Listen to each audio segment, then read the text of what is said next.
우리가 여러분들 가장 많이 들어보신 말씀 중에 썬데이 크리스찬이라는 말을 많이 들어보셨을 거예요. 주일날만 교회 와서 예배 드리고 주일날에는 크리스찬으로 하나님 앞에 예배를 잘 드리고 나머지 날에는 자기 마음대로 사는 사람을 빗대서 썬데이 크리스찬이라고 이렇게 말을 합니다. 그런데 반대로 크리스찬으로서 가장 중요한 것, 성도로서 가장 중요한 것이 사실은 주일 성수입니다. 주일을 잘 지키는 사람이 그 나머지 날들을 엉터리로 산다고 볼 수는 절대로 없습니다. 사실은. 그래서 어떤 웨슬리안 크리스천 애드보케이트라는 질의응답서가 있는데요. 거기에서 어떤 사람이 질문을 했답니다. 주일을 안 지키면 어떻게 되는 겁니까? 이렇게 물어봤대요. 그랬더니 대답하시는 분이 학교 안 가는 학생과 같고, 주일 안 지키는 사람은 학교를 안 가는 학생과 같고, 휴가 나와서 부대 안 돌아가는 군인과 같고, 또 각종 세금을 안 내는 시민과도 같고, 또 독자가 없는 작가와도 같고, 벌집이 없는 벌과 같고, 소속된 팀이 없는 축구선수와 같다. 이렇게 기록이 되어 있었습니다. 그러니까 지금 열거한 그 6가지 예에 이분이 응답하신 말씀 중에서 나온 학생이나 군인이나 등등 이 사람들이 결코 완전하다고 볼 수는 없습니다. 학생이 학교를 안 가는데 학생이라고 그러고 다녀요? 있을 수가 없는 일입니다. 축구 선수인데 팀이 없어요. 그러면 아직 때가 되지 않은 거예요.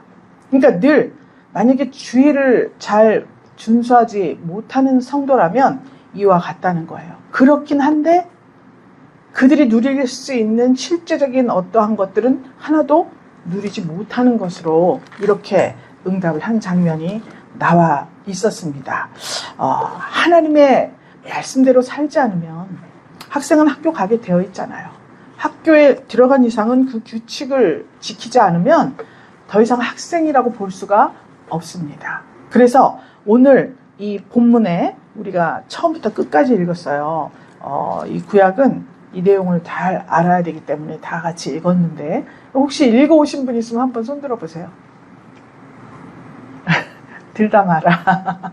너무 다 안 들어가지고. 자, 이 역대기 상 13장의 내용은 우리가 읽었듯이 블레셋에게 법궤를 빼앗겼습니다. 그래서 그 국경 근처에 기럇 여아림이라는 곳에 있던 하나님의 궤를 다윗이 지금 그 전체 통일 왕국의 왕이 되었죠. 그래서 우리 1절에 읽은 것 같이 백부장, 천부장 또 장수들을 다 불러서 의논을 했습니다. 회의를 했어요. 자, 우리가 이렇게 여호와의 궤를 옮겨오자. 그러면서 3절에 나와 있어요. 우리 하나님의 궤를 옮겨오자. 사울 때에는 우리가 궤 앞에서 묻지 아니하였느니라. 이것이 다윗과 사울 왕의 차이예요. 사울 왕은 자기 멋대로 했어요. 하나님의 선지자 말도 잘 지키지 않았습니다. 그런데 하나님의 법궤에 대한 말은 사울 왕 때는 없었어요. 그런데 다윗은 왕이 되자마자 하나님의 법궤를 모셔와야 되지 않겠냐 이렇게 제의를 했습니다. 그래서 왕위에 올라서 참 이 국내 문제가 안정이 되는데 어느 정도 안정이 됐냐면 12장 40절 우리 12장 지난 시간에 했습니다. 40절에 보면 이스라엘 가운데 희락이 있음이었더라 그래요. 모든 것이 먹을 것, 입을 것, 모든 작물들이 풍성해서 이스라엘 가운데 희락이 있었다 그래요. 그렇게 안정을 누리자 다윗이 하나님의 궤를 모셔와야겠다 이런 생각을 했습니다. 그래서 모셔오기 위해서 그 기럇 여아림으로 가는데 여기 보면 우사 아비나답의 집에서 나오는데 7절에 나와요. 아비나답의 집에 법궤가 모셔져 있었습니다. 그 아비나답의 집에서 나오는데 우사가 나와요. 우사는 아비나답의 손자예요. 아비나답의 할아버지예요. 이 아비나답의 집에서 70년 동안 법궤가 보관되어져 있었습니다. 그래서 그 손자대에 이르러서 우사가 아히오와 함께 수레를 멋진 걸 만들어요. 새로 수레를 쫙 만들어서 그 수레 위에다 법궤를 딱 실었습니다. 그래서 소들이 쭉 메고 끌고 수레를 끌고 가다가 기돈의 타작마당에 이르렀다 그래요. 기돈의 타작마당은 사무엘하에 보면 6장 6절에 보면 나곤의 타작마당이라고 기록되어 있습니다. 그게 똑같아요. 그 타작마당에 이르러서 소들이 막 뛰었습니다. 그랬더니 소들이 뛰니까 수레가 움직이겠죠? 그러니까 법궤가 떨어질까 봐 우사가 손을 탁 내밀어서 법궤를 만졌습니다. 그런데 우사가 그만 하나님의 손이 그를 쳐서 우사가 그 자리에서 즉사하고 말았습니다. 그래서 이 장면을 본 다윗이 막 지금 궤를 옮기면서 너무나 춤추고 즐겁고 막 주악을 울리고 그랬잖아요. 그런데 그만 우사가 죽는 장면을 보고 다윗이 12절에 보니까 하나님을 두려워했다 그랬습니다. 하나님을 두려워, 내가 어떻게 하나님의 궤를 지금 이대로 저 예루살렘까지 가져갈 수가 없다. 그래서 그 근처에 있는 가드 사람 오벳에돔이라고 하는 사람의 집에 옮겨 놓았습니다. 오늘 이제 거기까지 기록을 돼 있는데 14절에 보면 여호와께서 오벳에돔의 집과 그 모든 소유에 복을 내리셨더라. 이렇게 기록이 되어 있습니다. 우사의 집에는 70년 동안 법궤가 보관되어져 있었습니다.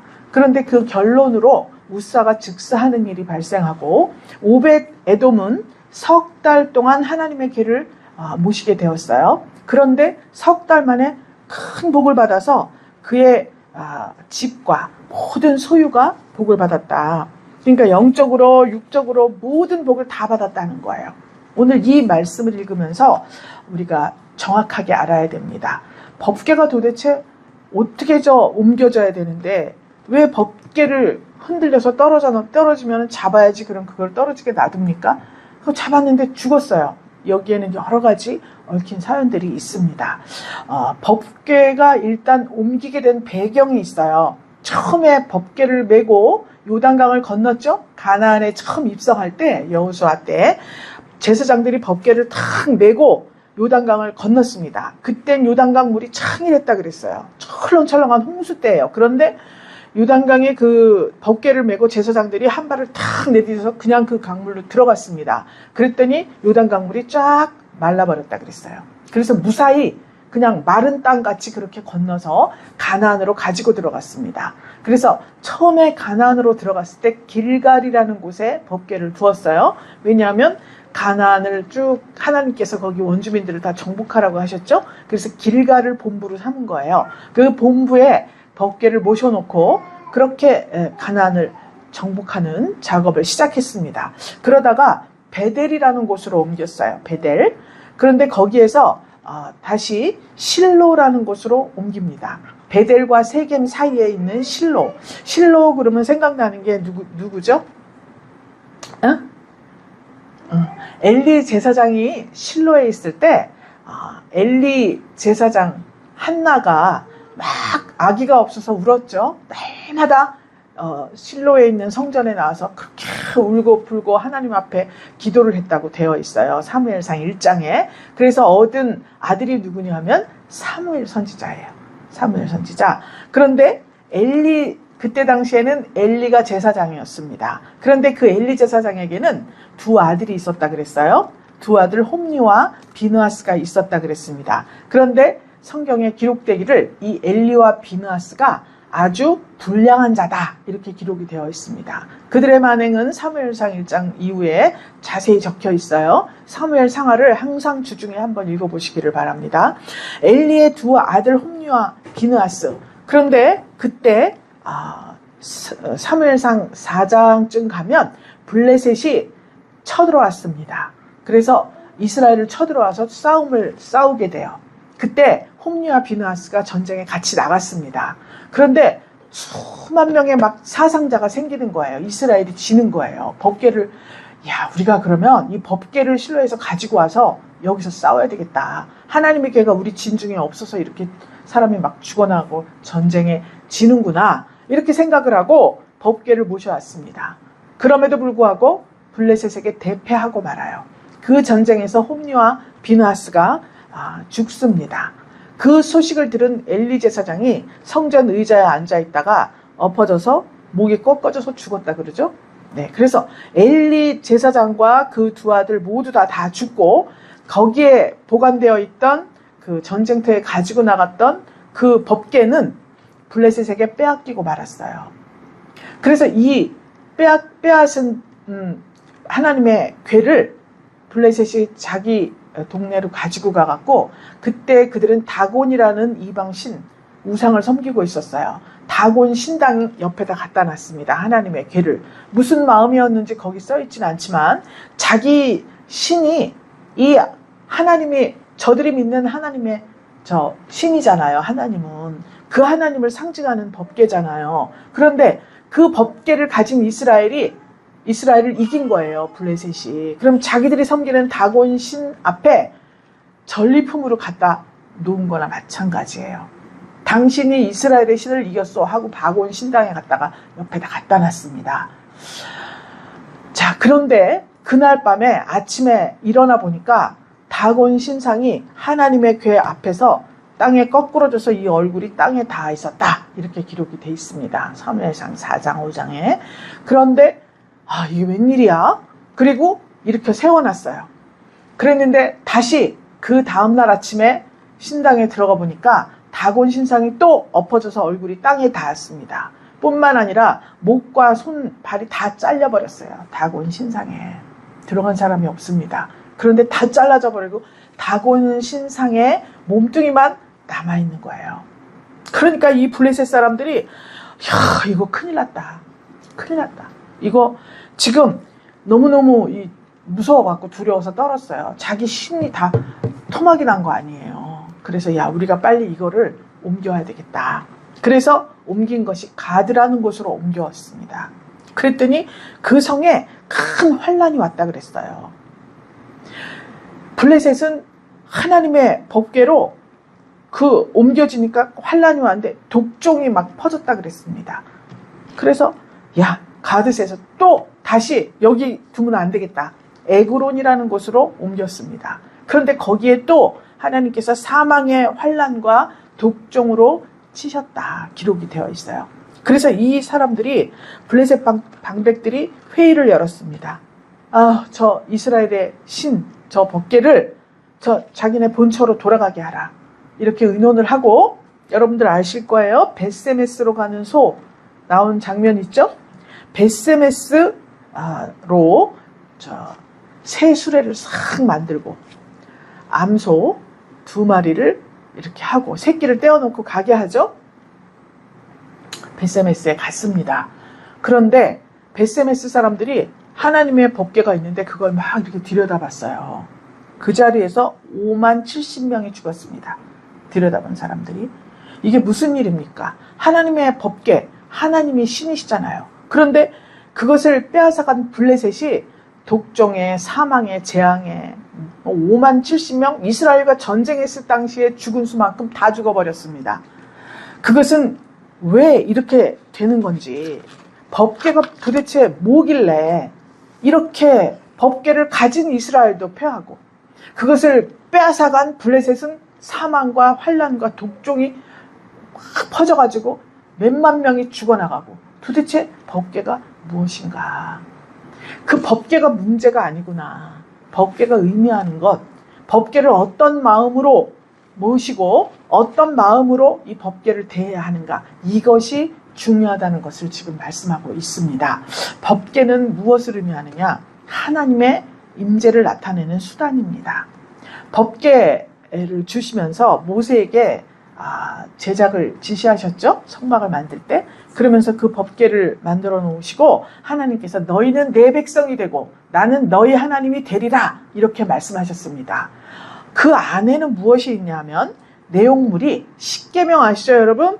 십계명이 적힌 2 돌판이 들어있습니다. 십계명은 모세가 시내산에 올라가서 40일 동안 금식하면서 하나님께 받은 하나님의 명령의 말씀이에요. 이 말씀이에요. 그래서 그 말씀을 적은 돌판을 그 안에 놓았습니다. 그 다음에 하늘 양식 만나가 내렸었죠. 출애굽할 때 그 만나를 금 항아리에다가 담아서 이 법궤 안에 넣어둔 거예요. 그래서 이 하늘에서 내려오는 만나, 그것을 거두어서 그 안에 들여놨는데, 다시 말하면 하늘 양식이죠. 자, 생명의 떡이신 예수 그리스도예요. 십계명은 말씀이신 예수 그리스도예요. 육신을 입고 오신 예수 그리스도입니다. 육신을 가진 사람이 지켜야 할 일이 적혀 있는 거예요, 십계명에는. 그렇기 때문에 그 말씀이신 예수님, 육신을 입고 오실 예수님, 또 만나를 담은 금 항아리는 생명의 떡이신 예수 그리스도를 상징합니다. 그래서 요한복음 6장 35절에는 내가 생명의 떡이라 그랬어요. 하늘에서 내려온 생명의 떡이다 내가, 이렇게 말씀하셨습니다. 그래서 생명의 떡이신 예수 그리스도를 상징하는 거예요. 또 한 가지가 들어있죠. 아론의 쌍난 지팡이가 들어있었습니다. 고라 자손이 반역을 할 때 누가 진짜 하나님으로부터 임명을 받은 자냐, 그것을 가릴 때 내가 이 지팡이는 나무를 말려서 만든 거죠. 생명이 없는 거예요, 지팡이. 다음날 여기 누가 싹이 나나 보자. 아론의 지팡이에서 싹이 싹 났습니다. 이거는 뭐예요? 죽은 나무에서 싹이 났잖아요. 부활을 말하는 거예요. 예수님은 부활 생명을 가지신 분이다. 예수를 구주로 영접하면 우리는 부활할 수 있다. 정말 이전의 내 모습이 아닌 새로운 모습으로 하나님 앞에 부활할 수 있다. 이것을 상징하는 거예요. 이런 것들이 법궤 안에 들어있었다는 거예요. 다시 말하면 지금 이러보나 저러보나 예수 그리스도예요. 생명의 떡이신 예수, 또 하나님의 율례와 규례와 법도, 또 부활 생명, 이것이 상징하는, 법궤가 상징하는 게 이런 것들이에요. 그러니까 이 법궤라고 하는 것은 예수 그리스도를 상징하지만 이스라엘 민족의 신앙 역사를 상징하는 거예요. 이 시대는 출애굽하고 나서 가나안에 정착한 시대지 않습니까? 그러니까 출애굽과 관련된 모든 하나님의 기적이에요. 아니, 광야를 가서 먹을 게 없어서 먹을 게 없습니다 그랬더니 하늘에서 만나가 내려왔어요. 기적이죠? 정말 모세가 산에 올라가서 40일 동안 내려오질 않아요. 그런데 돌판에 글씨가 새겨져 있는 거예요.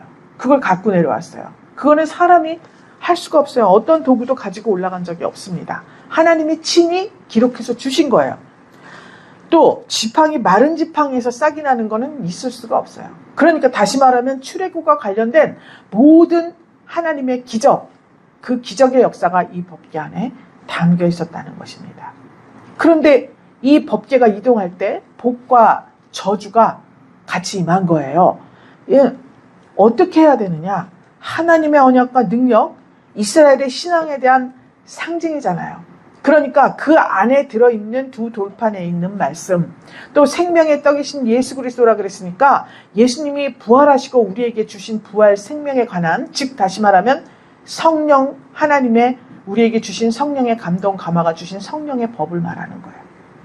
그래서 율례와 규례와 법도 복음, 성령의 법, 이런 것들 하나님께서 우리에게 제시하시고 계시다는 거예요. 예배 시간에 이제 제가 설교를 하잖아요. 이 설교 말씀이 이 법궤 안에 있는 것들을 다 열어서 두 돌판을 보여드리고, 만나를 담은 금왕 아래에서 만나 하늘 양식을 꺼내서 여러분들에게 나누어드리고, 또 아론의 쌍난 지팡이와 같이 이전에 죽은 사람과 방불한 내 인생, 내 영혼, 이것을 새롭게 새로운 시대로 초대하고 또 새로운 모습으로 새 창조 될 수 있는 그러한 말씀과 성령의 역사를 알려드리는 것을 말하고 있습니다. 그래서 사울과 반대로 다윗은 하나님의 뜻대로 살기 원했습니다. 그런데 이렇게 옮기는 과정에서 인간의 방법이 사용된 거예요. 잘못된 열정이에요. 하나님께서 민수기 4장 15절에 보면 하나님께서 아론 대지상들이 다 법궤를 덮은 다음에 고핫 자손이 와서 맬 것이니라. 고핫 자손, 고라 자손, 또 레위 지파, 레위 자손, 그 줄기들이에요. 그래서 반드시 법궤를 이동할 때는 이 고핫 자손이 어깨에 매라고 되어 있습니다. 그런데 매는데 성물은 만지지 말지니 죽을까 하노라. 그것을 만지면 죽는다는 거예요. 이게 민수기에 적혀 있었습니다. 그러니까 하나님께서 법을 주실 때 십계명을 주시고 또 다른 율례와 규례와 법도를 613가지를 주셨는데 그 중에 하나가 이 법궤는 손으로 만지지 말라고 되어 있습니다. 그리고 수레 같은 거 실어 나르면 안 되고 어깨에 매라 그랬어요. 그러니까 다시 말하면 수레에 실어서 나르는 거는 블레셋이 벳세메스로 법궤를 옮겨갈 때 어떻게 했습니까? 수레를 새로 만들어서 이렇게 해갖고 옮겼다 그랬죠? 이방 신상들을 옮기는 방식이에요. 이방 신상들. 그래서 다곤뿐만이 아니라 여러 가지 우상들이 있었지 않습니까? 그 우상들을 운반할 때 그들은 수레를 짜서 거기에다가 실어가지고 그렇게 옮겼습니다. 그런데 하나님께서는 반드시 고핫 자손, 어깨에 채가, 법궤가 있으면 채가 이렇게 있습니다. 그 채를 어깨에 메고 옮기는데 그 성물에는 손을 대지 말라 그랬습니다. 그렇게 말씀을 했는데 다윗도 미처 그 생각은 하지 못했어요. 열정이 넘치고 너무 좋아가지고 막 연주를 하고 주악을 하면서 막 춤을 추고 나중에 진짜 예루살렘으로 하나님의 법궤가 들어올 때 어떻게 했어요? 너무너무 좋아서 다윗이 춤을 추다가 막 바지까지 흘러내리지 않습니까? 그 정도로 하나님을 향한 열정과 하나님의 궤를 잘 모시고 싶은 그러한 마음은 있었지만 인간적인 방법을 사용했습니다. 그만 그것을 놓치고 말았어요. 하나님께서는 사랑이십니다. 그래서 우리를 끝없이 사랑하시고 많은 은혜와 축복을 주시지만 그러나 하나님은 또 공의의 하나님이시기 때문에 하나님의 법에 반대되는 행동을 했을 때 그냥 간과할 수가 없는 분이 하나님이십니다. 그래서 하나님이시니까 능력이 많으시니까 그냥 내가 너 다 구원하겠다. 내가 다 천국 데려가겠다. 이렇게 하면 되는데 예수님을 꼭 죽이셔야만 했습니다. 예수님은 하나님 자신이셔요. 그런데 그 예수님이 육신을 입고 오셔서 죽임을 당하시고 이 절차를 거쳐서 그래서 악한 사단 마귀에게 값을 치르고 그렇게 해서 우리를 구원하시는 방법을 택하신 겁니다. 공의의 하나님이세요. 그렇기 때문에 지금 하나님 말씀대로 하지 않고 인간적인 방법을 사용했을 때 이렇게 블레셋에도 많은 저주가 임하고 지금 우사가 죽고 이렇게 야단 법석이 나게 된 것입니다. 그렇다 그러면 이 성경 말씀에서 우사의 집과 오베데돔의 집 두 집이 나와요. 이런 법궤, 하나님의 말씀입니다. 이런 말씀은 기웃거려서도 안 되고 구경거리로 삼아서도 안 되고 안 되는 거예요. 자기의 영광을 위해서 그것을 사용해도 안 되는 것입니다. 블레셋과 우사 이런 사람들이 전부 교만한 마음으로 그렇게 했어요. 그랬을 때 저주를 받았죠. 우사의 집은 구체적으로 보면 비극의 원인이 뭐냐? 하나님의 법을 이탈했습니다. 성경 원칙을 무시했다고 볼 수가 있습니다. 왜냐? 지금 조부 할아버지 아비나답 때부터 70년 동안 법궤를 모셨다 그랬죠? 그러니까 법궤가 그 집에 있었어요. 그러니까 그 법궤를 늘 보고 자랐습니다. 저 방은 법궤가 모셔진 방이야. 저곳은 얼마나 가르치고 또 가르치고 자랑을 삼았겠습니까? 법궤가 내 집에 들어오다니요. 그렇지 않습니까? 그랬는데 그만 70년 동안 그 법궤를 보고 자랐지만 하나님의 법, 하나님의 말씀에는 점점 무뎌졌습니다. 그래서 이것을 빨리 예루살렘으로 정치와 종교의 행정의 중심지인 예루살렘으로 모셔가자. 새로 건설된 다윗 왕국의 수도로 빨리 이 궤를 모셔가자. 왕명을 받고 그만 흥분해가지고요. 인간적인 방법으로 수레를 만들었어요. 잘 만들었겠죠? 여기는 써있지를 않지만 좋은 나무로 금은 막 칠해서 만들었을 것 같습니다. 내 집에 70년 동안 있었어. 다윗 왕도 지금 법궤를 모시지 못했었어. 그런데 우리는 대대로 이 손자대까지 법궤가 있었어. 그러니까 멋지게 해가지고 우리가 이거를 갖다 드리자. 이렇게 한 거죠. 그래서 수레를 만들고 야단 법석을 쳤습니다. 고핫 자손이 매야 되는데 우사는 아이오와 함께 수레에 실어버린 거예요. 매지 않고. 그래서 이것을 보는 것도 힘든데 이게 막 수레가 소가 날뛰었죠. 나곤의 타작마당, 여기는 기돈의 타작마당으로 돼 있는데 그쯤 갔을 때 막 소들이 날뛰었습니다. 그랬더니 우사가 법궤가 제법 큽니다. 손으로 그걸 턱 만졌어요. 손으로 만져서 수레가 막 뒤집어지고 소가 막 이러고 그러는데 손으로 만져가지고 그게 막아질 일입니까? 떨어질까 봐 그랬다는데 막아질 수가 없잖아요. 그런데 왜 손으로 턱 댔을까요? 자기가 그만큼 실력자고 자기의 권능이 무한하다, 이런 내재된 자기 자신도 모르는 자기가 살아온 신앙 습관, 인본적인 그런 신앙 습관, 그런 것들이 그때 바로 드러나게 된 거예요. 그래서 교만과 방종한 마음, 저 밑에 깔려있던 마음이 수레를 만들면서부터 시작되고, 그 성물에 손대지 말라는 하나님의 말씀을 어기고 그것에 손을 대었을 때 그만 그는 즉사해버리고 마는 것입니다. 블레셋 사람들도 베스메스의 소 2마리 위에 얹어서 보낼 때 하나님 앞에 속건 제물을 보냈어요. 하나님께서 각 방백의 저주를 거둬가게 하실 것이다. 저 이스라엘 사람들의 신 하나님이 우리에게 닥쳤던 이 저주를 거둬가게 하실 것이다 하면서 속건 제물까지 실어서 보냈습니다.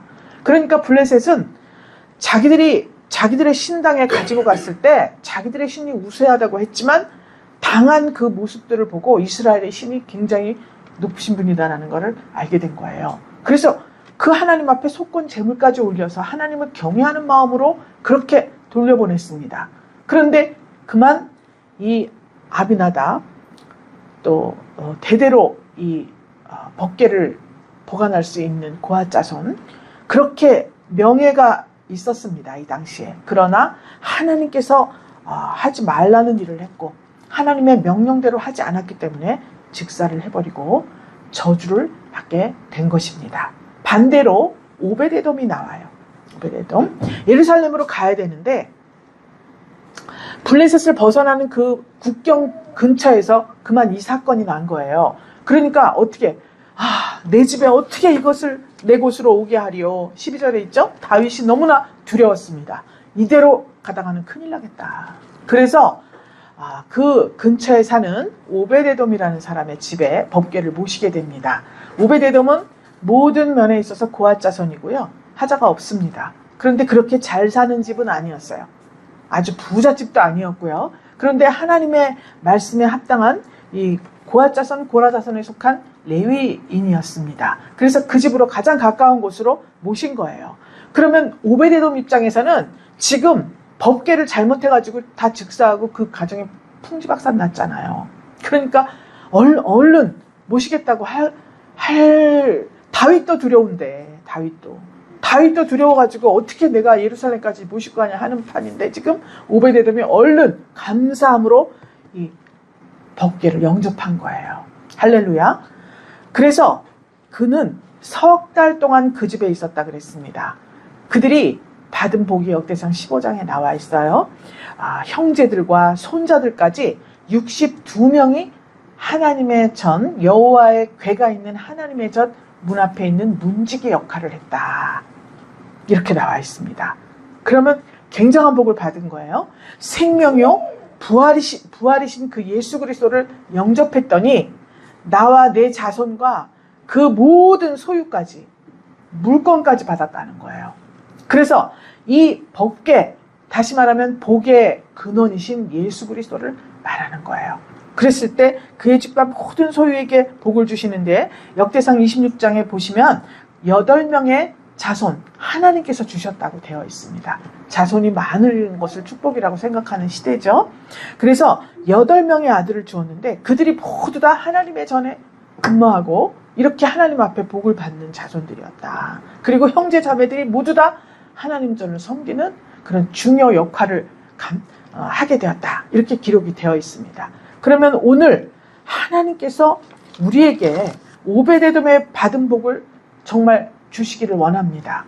우리 교회가 지어질 때 한 석 달 정도를 우리 하지은 권경표 집사님 댁에서 예배를 드렸습니다. 법궤를 거기 석 달 보관을 했어요. 그래서 이게 지어질 동안 저 교회가 나갔기 때문에 감사하게도 교회가 또 그냥 막 짐들이 있고 그러면 힘든데 또 다 다른 분이 인수를 하셨어요. 그래서 아주 가벼운 마음으로 지어지기 전에 우리 집에서 해도 되겠지만 하나님께서 특별히 우리 하지은 집사님, 권경표 집사님 집에서 예배를 드리라는 감동이 있어서 그 집에서 석 달을 있었습니다. 석 달. 오베데돔의 집에 석 달 있었더니 오베데돔 형제 자매 후손들이 다 출세를 했죠. 하나님의 전에 모시는 사람이 됐습니다. 문지기들이 되고. 자, 우리 하지은 전도사님이 집사님이었죠. 예, 저 전도사님이 됐습니다. 이제 박수 한번 칠까요, 우리? 하나님께 영광입니다. 하나님께 영광. 그리고 이제 지지난주부터 기도회 시간에 설교를 하시게 됐어요. 그래서 절대 못하겠다고 했는데 하나님께서 감동을 주시니까 뭐 그냥 쓱 하게 됐습니다. 너무 힘들 때는 억지로 시키면 안 되죠. 그래서 이제는 정말 전도사로서 분이엘 교회를 잘 섬기고 있습니다. 큰 축복이에요. 말씀을 맡은 자가 됐어요. 법궤가 들어갔더니 말씀을 맡은 자가 됐어요. 우린 전도사님도 그렇고 나도 그렇고 뭐 아무도 전도사가 되고 뭐 이 말씀 맡은 자가 되는 걸 생각도 해본 적도 없습니다. 우리 교회에 반주 잘하는 전도사님 하나 왔으면 좋겠다.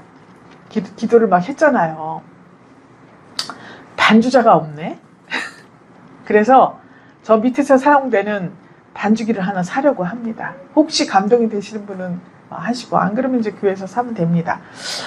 그래서 기도를 하는데 우리 서울신학교나 이런데 어디 전도사 없나? 그러고서는 이제 제가 초빙하려고 그렇게 안 되는 거예요.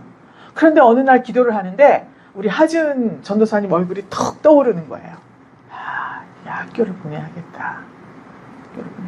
어디서 제가 한 교육 방식도 모르고 또 증거하는 말씀도 모르고 전혀 다른 데 있다가 어떻게 와서 또 이걸 같이 마음을 합해서 하나가 되겠어요. 그런데 학교를 보내면 되는구나. 그래서 여차저차해서 학교를 가게 됐죠.